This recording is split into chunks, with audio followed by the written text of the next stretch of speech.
Hi, my name is Adriel Malario, and today we are going to discuss the future of Europe with the EU.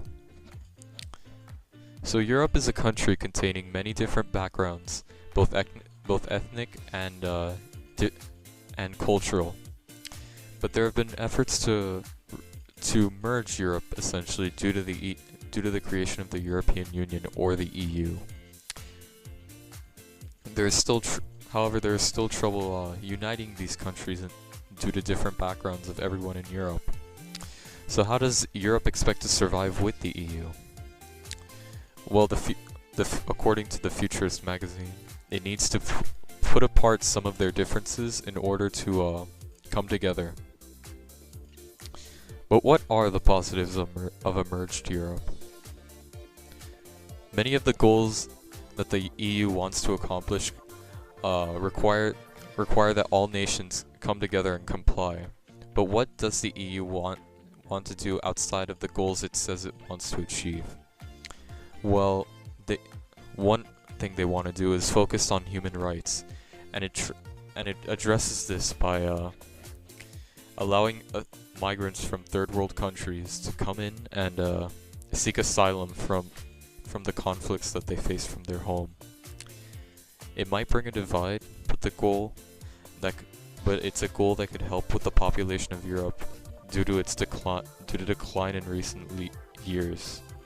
Not only does it help with the population decline, but it also helps with their workforce, allowing for it to become larger due to the amount of youthful migrants coming in and allowing them to seek economic opportunity. Europe also has a very strong economy, seeing as their stocks continue to rise daily, despite all the internal conflict that it might have within the countries over their stance on the EU. They're also willing to take strong stances against actions that go against their economies, such as the US and their plan to place taxes on car imports. A positive of this is that it shows that that they definitely have a strong presence in the world and could expand later on if they do decide to stay together. They also plan to address the UN's desire for both the EU and China to expand on human rights, and a plan to address their definition of it. The positives of this is that it shows how the EU aims to solve its problems and how it aims to work together with other countries. All of the jobs created are because of the still existing European Union.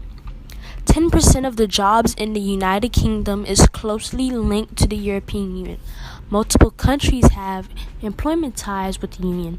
This includes the United States. The employment ties creates plenty of jobs for the people around the world.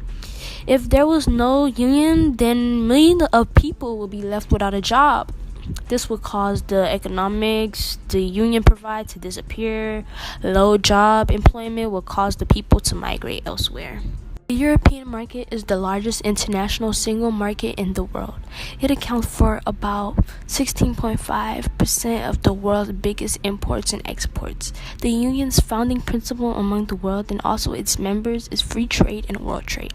Not only is the union one of the biggest markets in the world, but also one of the world's biggest exporters of manufacturers' goods. It imports and exports to over 200 companies, not only companies, but also countries. The people of the world enjoy the simple advantage of the union's trading system. The people love the ability to move goods and also money freely, which is a big win for the European Union.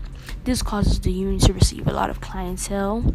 The positive outcome of the union trading system will cause a lot of competition with different traders. This will be good for the businesses, not only that, but also good for the consumers, the people who buy the product. Hi, I'm Kiara Hardy, and today I'll discuss the positives of Europe's future. As stated in the literature review, the EU wishes to be the future of European countries. However, they struggle to come to unite with all the other countries in Europe due to the cultural differences and the different nationalities. However, the EU has a never-ending list of valuable aspects that it could give to Europe if they merge together. The EU provides many beneficial characteristics that will only aid Europe to become a better economy if they become one. The EU supports accepting immigrants from third world countries, has an efficient trading system that booms the economy, and most importantly advocates for human rights. The Canada-European Trade Agreement is a prime example of how the EU has a strong trading system. The agreement simply voided the taxes on goods, which increased the amounts of revenue and consumers. This agreement overall provided jobs for civilians in Ottawa and increased Ottawa's competitiveness in the marketing world. The positives of the EU trading system with different countries is that it creates a lot of competition between different marketing businesses, which will benefit business owners and consumers, which goes to show that the EU has enough power to help aid other countries, including Europe. Furthermore, the EU created a system where they help young unemployed civilians find jobs by preparing them to be more eligible for the workforce. The guidance and counseling help prevent the younger generation from becoming unmotivated with their education and increase their likelihood of getting hired by exploring and clarifying their career options. The career guidance also helps minorities that feel excluded from participating in learning systems and the workforce. This ultimately eliminated the likelihood of unemployment and boosted the economy.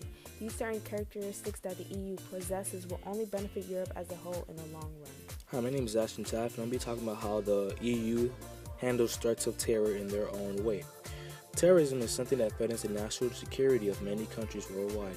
Many countries have different methods to handling their combat, but many of the countries, in fact, work together to help oppose it. One such is the effort of the EU and the Pakistan, where two are using their resources to fight against it. It may cost a lot, but in the end, it proves useful. Many of the methods that the Pakistani use for fighting have to do with their regimes coming together and fortifying their defenses on the lines. Terrorism is also fought by the deployment of troops to deal with its presence in the areas. This is another example of how collaboration is beneficial in solving the problems with the EU. While this may not specifically help Europe directly, it does aid in the global fight against terrorism, and it shows how Europe's aid is an established strong union and it can help solve world war problems. Finally, the European Union and the Australian government have been working on an agreement that would allow them to fully link their emissions systems together. Emissions trading system is a government market-based way of controlling the population of the countries of the Union's population by providing economic incentives to achieve reductions of pollutants. This type of partnership between both of the governments will bring benefits to the countries and even the whole globe. If the European Union and the Australian government find a way to make this treaty a reality, the benefit that both countries could witness is a reduction of carbon pollution at a lower cost than what it usually take. Another benefit that it would bring is that it will allow businesses to have more opportunity to trade with more businesses outside of the country, which is good economic growth as well. So as you can see, the European Union has a great future ahead with all the different regulations and agreements that it has. Thank you for your time.